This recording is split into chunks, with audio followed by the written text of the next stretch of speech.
Hi YouTube, this is Danielle Hayden with the Hayden Group and Keller Williams Ann Arbor, and we want to thank you for joining us today. Today we have the privilege of interviewing Bill Layher with Layher Inspections. He does well and septic inspections here in Washtenaw County and the surrounding areas. So we're going to learn all about time of sale requirements, where they happen, where they don't, and what do you do with the well and septic when you're buying a house and to maintain it for years to come. So remember, hit the subscribe button down there. Let us know that we're doing a good job getting you great content, and put your questions down in the comments section. We'd like to build content that you're looking for, as well as get your questions answered, and we'll be in touch with Bill. Okay? Are you ready, Bill? I'm ready. Let's go. All right, let's do it.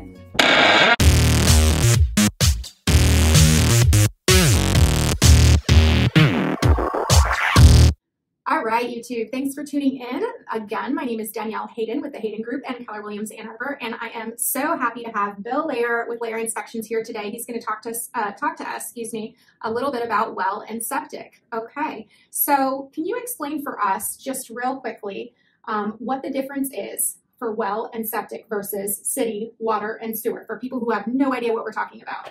Okay, well and septic is we have a private well where you get your water from. And the septic is what handles the waste from the house. Where on city water, city sewer, you're getting city water, which has been treated before it goes to the house. The septic system goes to a processing plant where it gets processed, and that takes care of that. And you really, city water, city sewer, you really don't have to worry about anything. Mm-hmm. I mean, it's all taken care of by the city. Mm-hmm. Well and septic is your responsibility. Mm-hmm. In other words, the homeowner, where they have to make sure the well stays clean, make sure the septic is working properly. You have septic tanks when you're out in the country and you're on well and septic. Those need to be pumped out every 3 to 5 years. Okay. And all that depends on how many people are in the house and how bit of a load is put on the system. Right, so how many people are using it, how often they're using it, and Yes. even the size of the septic tank, right? Yeah, most septic tanks are anywhere from 1,500 gallons Mm-hmm. to 2 1,000-gallon tanks. And so you got that range. You got some older systems that could be a single 1,000-gallon tank. Mm-hmm. Those are old systems, and those need to be pumped out more often, Okay. maybe every 2 years. Okay, gotcha. Yeah, and I think that's a really important note for y'all to keep in mind is what is the standard size for a septic tank? Because every now and then you come across an anomaly, right? I remember I had a house, and had I not known to look for the size of the septic tank, it would have just went under the radar. This particular home was a 3-bedroom house on a 500-gallon septic tank. Those are very old systems. Very old, extremely rare. Most systems now, if a house is being built, new construction, it is usually 2 1,000-gallon tanks. It's a lot. It is, but they want to make sure there's enough capacity to hold it, and that for the system. Everything is done by the sanitation engineer for the county. Mm-hmm. In other words, they will look at the plans. They will make sure that that system is big enough to handle the size of the house. Okay. And that the drain field or leach field is big enough to handle that size of the house. So they make the determination how big it is, Mm-hmm. and they'll tell the builder, this is what you need to put in.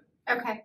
All right, fantastic. So just to recap some of that, folks, basically you've got, let's talk water, for example. Let's break this down a little bit. Correct me if I'm wrong here, because I am not the professional in any way. So we've got urban and rural areas, and then we've got some areas in between, but most likely the more urban you are, the more likely you're on a city water system with a water treatment plant, right? Yes. And then the more rural you are, you end up going more and more into private wells or even community wells in some situations. Yes, community wells are where you got one well that is feeding different homes. You may have Mm-hmm. 5 homes on this well or something.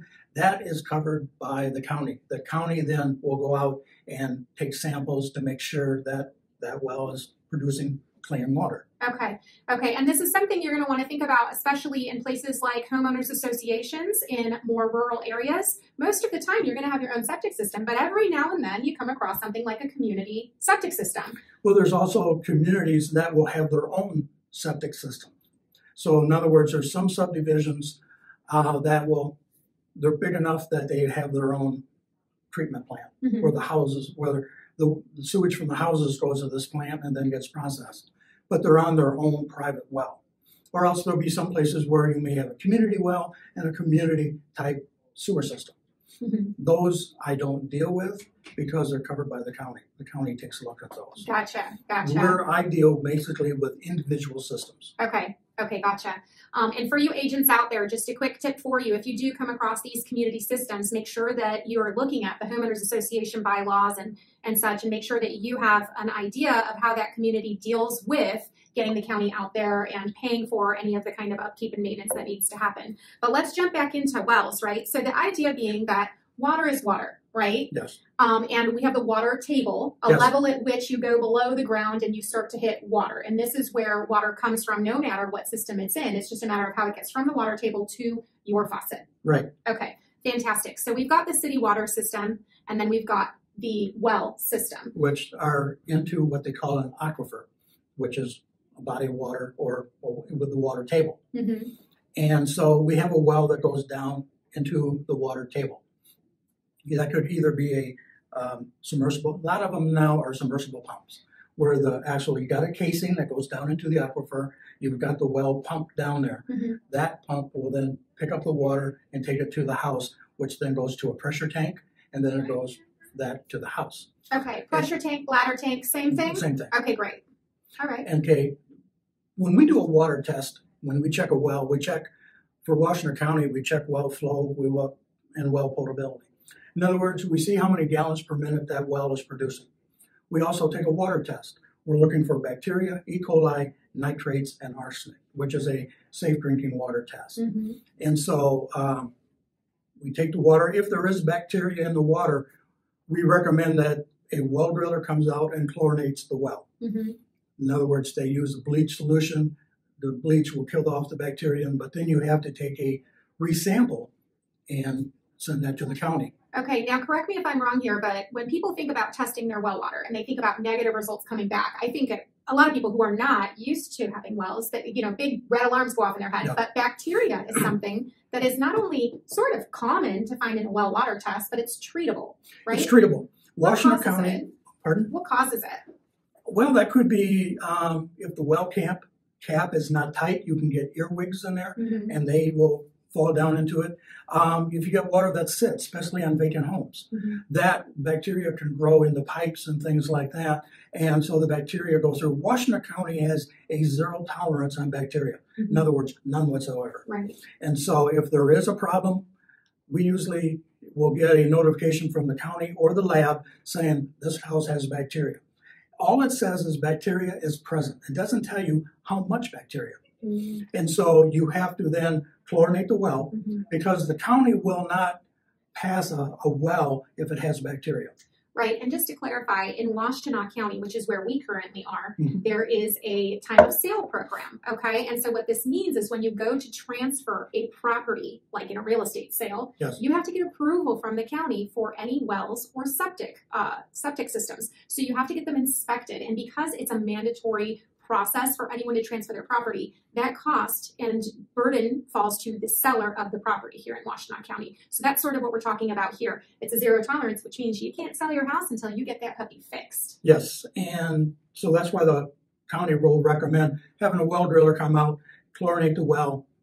I come back out, or the inspector comes back out, takes another sample, and sends it to the lab. There's a few times I have done an inspection where the well had to be chlorinated 4 times just to get it to come clean. But then it comes clean. It comes clean. There's some times where it will not come clean, and so then you have to drill a new well. Drill a new well. And do you have any idea how much that's costing in this area right now? No, I don't. Sorry. It depends on basically how far down they have to go. How far down you have to go. So that's another thing. If you know anything about the water table in the area, if you're looking to buy vacant land, for example, and you can find out anything about the water table, that's going to really, really help you in terms of estimating your price of a new well. Yeah, because there's been some where the well is maybe 75, 80 feet deep, and I've done some wells that are 300 feet deep. So it all depends on just where they had to go to get clean water. Okay, so we're looking at, in an inspection, we're looking at what is inside of the water, testing it for bacteria and certain chemicals. Yes. We're looking at whether or not the cap to the well itself is sealed correctly. And also we're looking at the casing. A lot of the plastic casings, there's 2 types of casings, steel casing and plastic. Usually a 4-inch is a steel casing, 5 inches plastic. But with plastic, it's to a point where you have to go out and make sure it's structurally sound. I've done some where I would take the well, move the casing, and the casing will move back and forth like that. Mm-hmm. Well, the casing is broken. Mm-hmm. And so what's happened is groundwater has gotten into the well and has caused the well to become dirty. Mm-hmm. And it's that way because lawn service people will hit it with their lawnmower and crack it. Or homeowners. Or homeowners. And so when it's broken like that, we want to know it's structurally sound. Absolutely. If it is damaged or something like that, get a hold of a well driller. They need to come out and fix it. Okay. And so price on something like that, it all depends what needs to be done to make it right. Okay, so let's really quickly just touch on what are some typical water tests that you do, and maybe also for Veterans Affairs loans, yes, what needs to happen there, because that's a bit different. Washington County requires bacteria, E. coli, nitrate, and arsenic. Those are a safe drinking water test. If you got a VA, FHA, or RD loan, which I call government loans, they require nitrites and lead. Mm-hmm. And so I'd like to know before I go out to see a property, mm-hmm, what type of loan I'm dealing with. Thank you for that. That's because helpful to realtors. if it's a conventional loan, we're good. Yeah. If it's an RD loan or something like that, well, then I have to take those other tests. I have to ship that off to a lab. Mm-hmm. And the thing is with that is I don't want to go out there one time and say, oh, this person has this type of loan. That means I got to go back out and charge again to do those tests. So I like to make it all in one trip. Absolutely, and I think clients probably appreciate that as well, and so do realtors, because realtors have to go back out as well most of the time.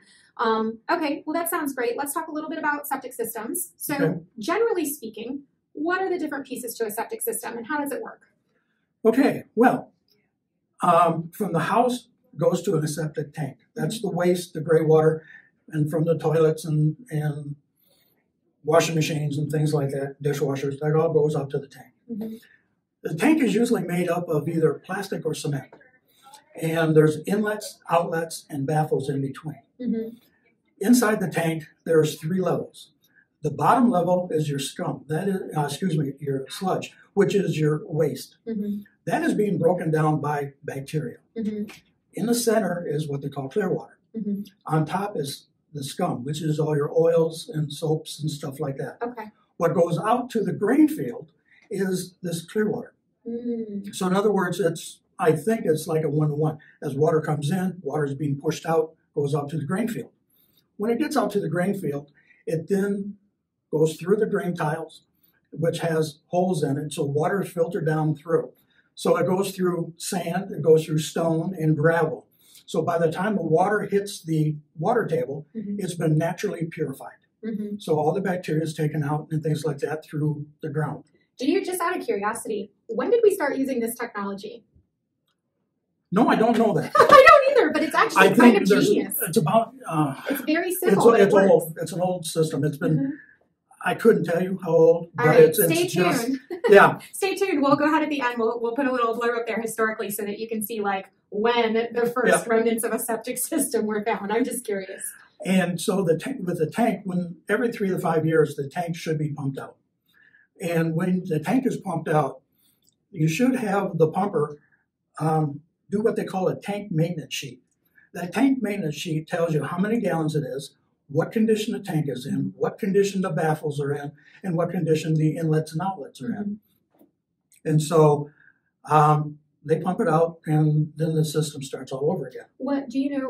What part of those 3 layers is pumped out? Is it the entire thing? All of it. Yeah, okay. The sludge, the water, and everything like that. Okay, and so I'm guessing, so the bacteria that actually, helps in breaking down the waste, is that just coming into the tank with the waste? The old farmers, like my dad, used to drop down packets of yeast into the septic system to kickstart the bacteria. Interesting.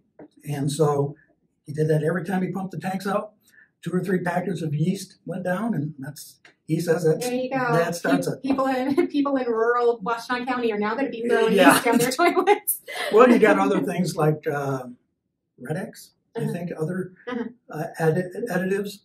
Washington County kind of just says, let the system work on its own. Don't put the additives in there.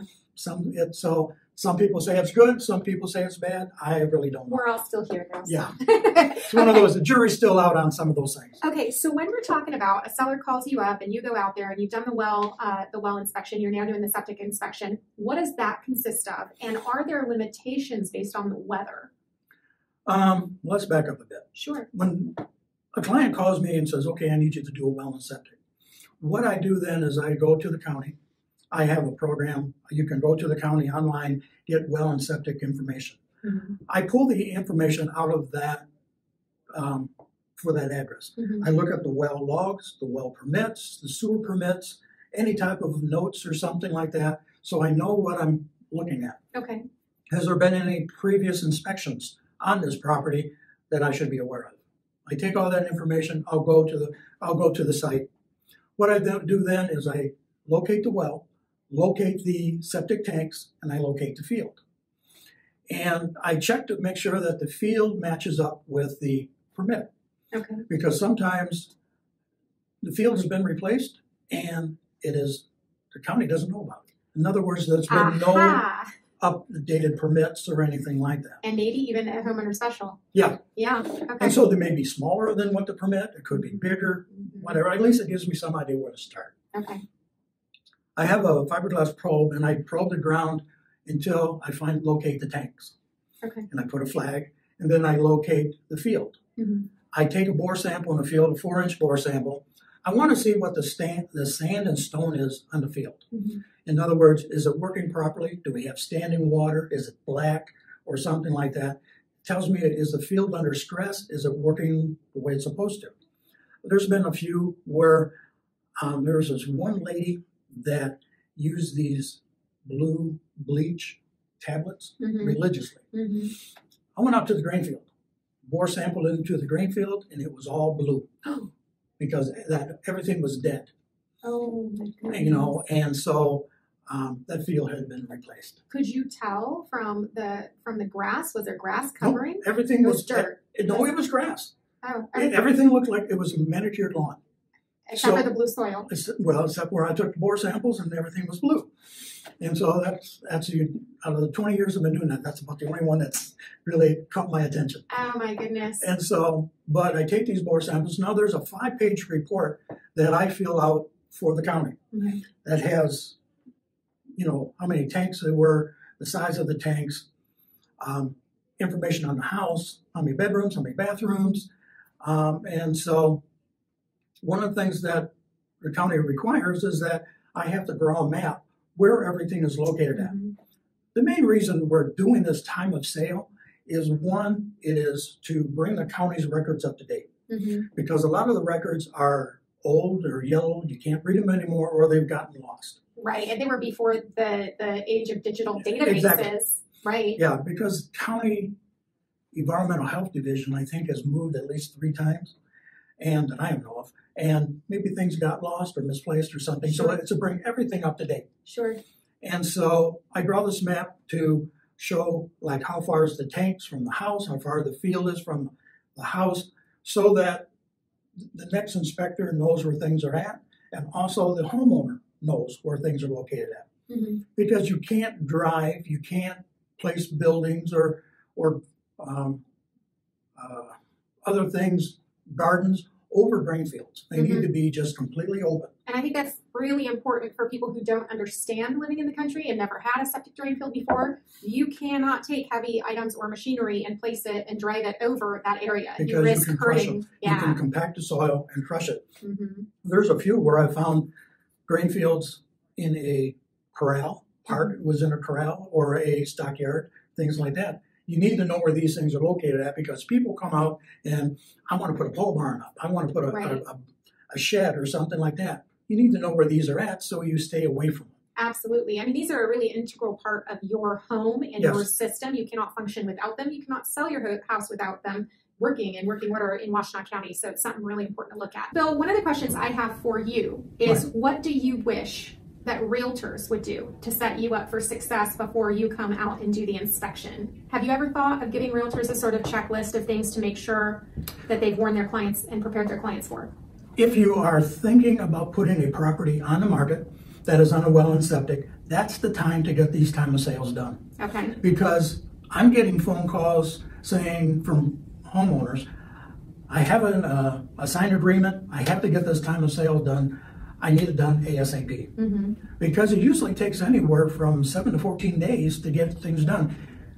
That's why I always recommend that if you're going to do the time of sale, get it done as soon as possible. Because if there is any problem, it gives you time to get it corrected. Because if we have a bacteria problem, now you have to deal with my schedule to come back out, the well driller's schedule to come and chlorinate the well, and will it be taken care of in one chlorination, or will it have to be done a couple times? Well, all that is going to push the closing further down, because the guidelines of the county is they can uphold a sale until this is taken care of, or money is put into escrow to cover any type of repairs. And if it is put into escrow, it's going to have to be 1.5 times the amount. I think that's the amount. Yeah, so if you plan on taking care of it after closing by establishing an escrow, you better make sure you've got enough funds in there to cover 1.5 times from the seller's proceeds.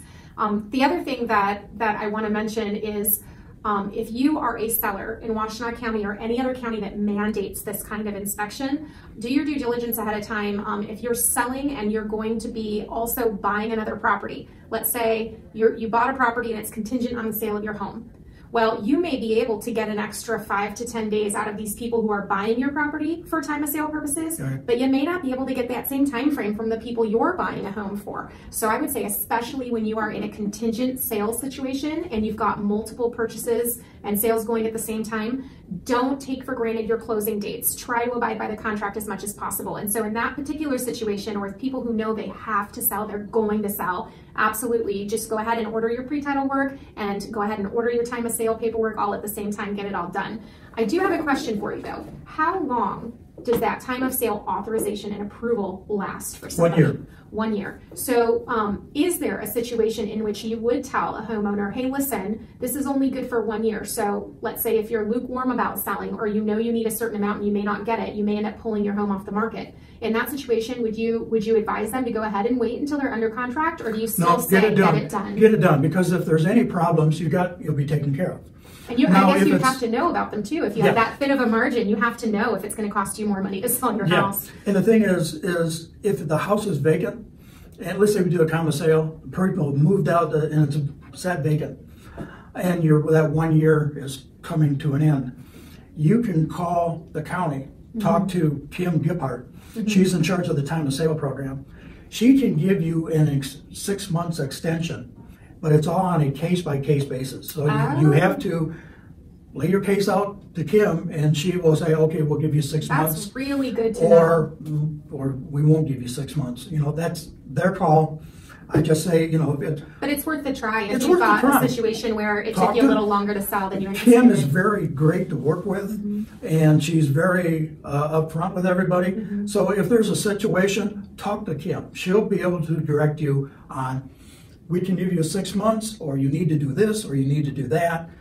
Ask, so that your sale can go through. So leave that up to Kim, but get a hold of her if you got any questions. Okay, I've got a question for you. Does weather ever thwart your ability to do certain tests? Yes, okay. I will not do a drain field in a thunderstorm, or if there's any lightning or anything, because I'm using augers, steel augers. I don't want to be a lightning rod. No. Snow, I can still do it, but it just takes a little bit longer. Yeah. Sometimes the ground is frozen, and I have to use a spud bar or something like that to get down to below the frost line so I can auger. I can still do it, it's just going to take a little bit longer. Yeah. But lightning and heavy rains, I'll put it off.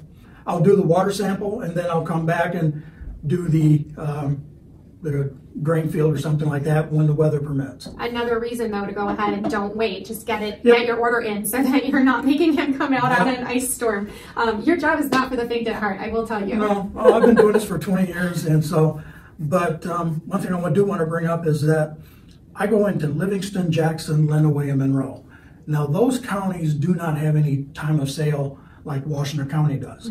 So really, when I do inspections out there, it's usually for the buyer. For the buyer. They want to know what is going on, what's going on with everything. The well, The same protocol that I use for Washington County is what I use for those other counties. I got a nice 5-page report filled out.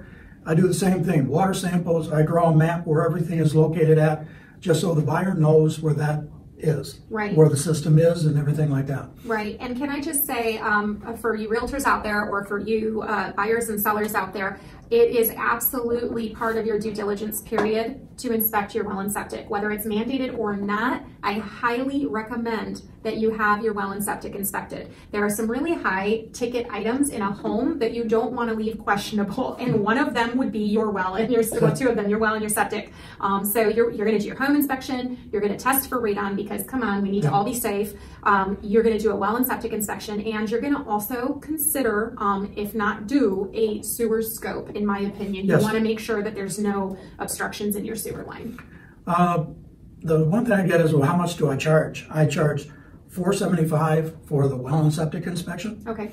And $375 for just septic. Okay. And $250 for just well. Okay. And those prices, like for Washington County, they include the filing fee with the county in the price. Okay. I've got an interesting question for you.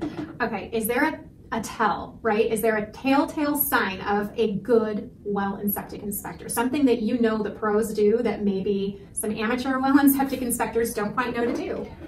I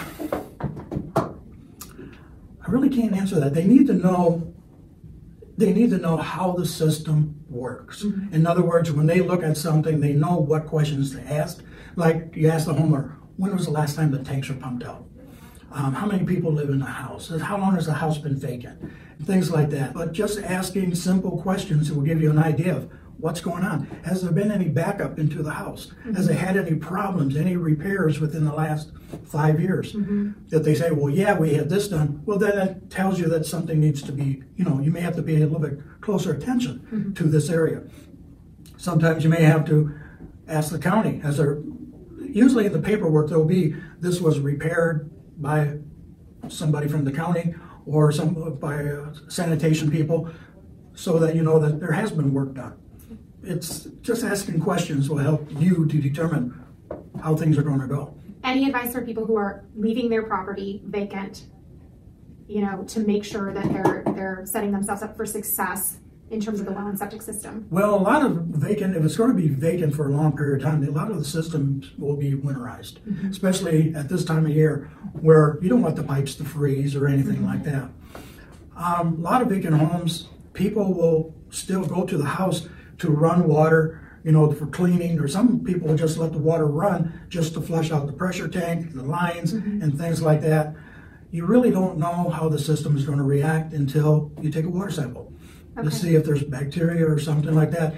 Even homes that I use the water, I'm here about 3 or 4 times a week, for that. When I take a water sample, there's bacteria. So you really don't know until you take that sample. Okay, and do they need to do anything for you prior to you arriving to do a septic tank inspection? For example, does it need full, empty? No, nothing. The only thing is the drain field needs to be inspected before you pump the tanks out.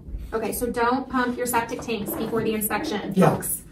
And so, also, when I come to a property, I need to get into the house. I want to take water sample from a faucet that is highly used. Bathrooms, kitchen. If a lot of those have those fancy faucets where you can't get the aerators off, then I'll use laundry tub or something like that where there's no aerator. Because an aerator will collect bacteria. Bacteria and debris, and so that can trigger that. Gotcha. Okay. So I clean my sampling point with bleach. And also I'll flame it. You do flame it? Yes, I do flame it. That was the tell I was looking for. Yeah, I do flame it. Depending on if it's a fancy type faucet, I'm very careful not to discolor or anything. Right. But that's why I like using laundry tub or something like that. Well, that's usually where I take my samples from. You don't want a false reading. You don't want it. Don't want a false reading, and I don't want to damage their property. Yeah. Thank you for that. You're welcome. All right. So, Bill, will you tell everyone how do they get a hold of you? I can be contacted with my phone number, which is 734-604-2060, or I can be reached at WLAYHER at msn.com. Okay, and we're going to go ahead and display his business card information here so that you can easily get in touch with Bill. Please, I want to remind you, go ahead and comment below, type us your questions, tell us your stories. We would love to hear them. Also, like this video if you enjoyed this content and want to hear from more experts in our local area about the buying, selling, and home owning process. And go ahead and hit that subscribe button, please. We would love to be able to notify you immediately when one of our videos hits the web. All right, thank you so much, Bill. It's been a pleasure. Thank you very so much. Again, this is Danielle Hayden with the Hayden Group and Bill Layher with Layher Inspections here in Ann Arbor, Michigan, and we are so thrilled to be able to deliver you this top-notch information. Thanks, bye. Did you get anything out of this video today? I sure hope so. That's why I make them. If you enjoyed this video and you got value out of it, please hit the subscribe button for instant notifications of more videos made just for you. Subscribe! Boop, boop, boop, boop, boop.